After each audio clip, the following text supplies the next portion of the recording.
sometimes when you're solving a system of linear equations using elimination, because they're in the standard form, ax plus by equals c, and then you're not going to have opposites. Most of the time you probably won't. So you have to manipulate the problem so that you can create them. So you're going to have a choice. Do I want to get rid of my x's or my y's? Now let's think about it for a second.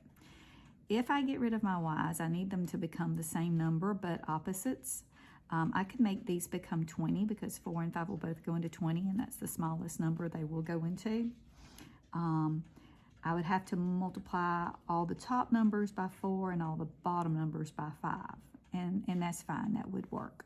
Or I could get rid of the x's by multiplying all the 2's, negative 2's by negative 3, and then I would end up with a 6x, and I would only have to manipulate the bottom problem and not the top problem.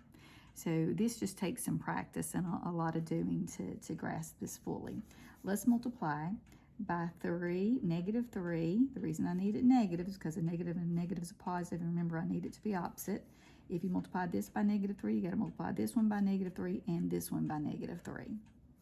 So just going to write down my first equation just like he is. I don't really want to change him at all. But the second equation becomes negative 3 times negative 2x, which is positive 6x.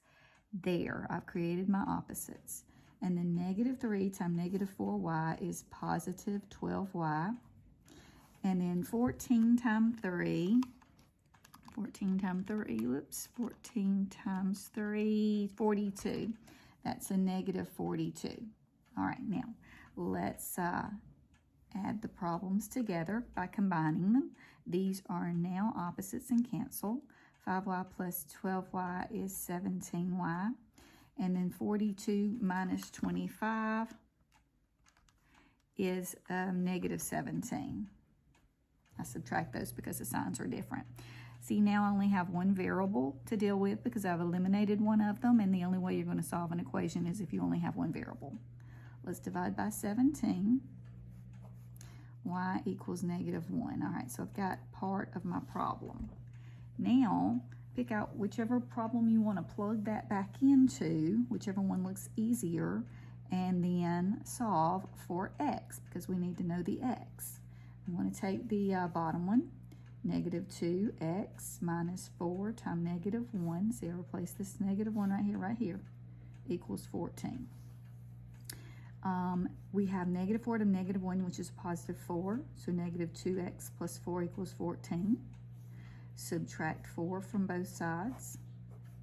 Negative 2x equals 10. Divide by negative 2. X equals negative 5. Okay, so now I have my answer. My ordered pair is negative 5, negative 1. And then, as before, if you want to make sure you're absolutely correct, it takes a lot of paper and more time, but you can plug them both in to plug these ordered pair into both of the x's and y's on both of those to see if they are correct.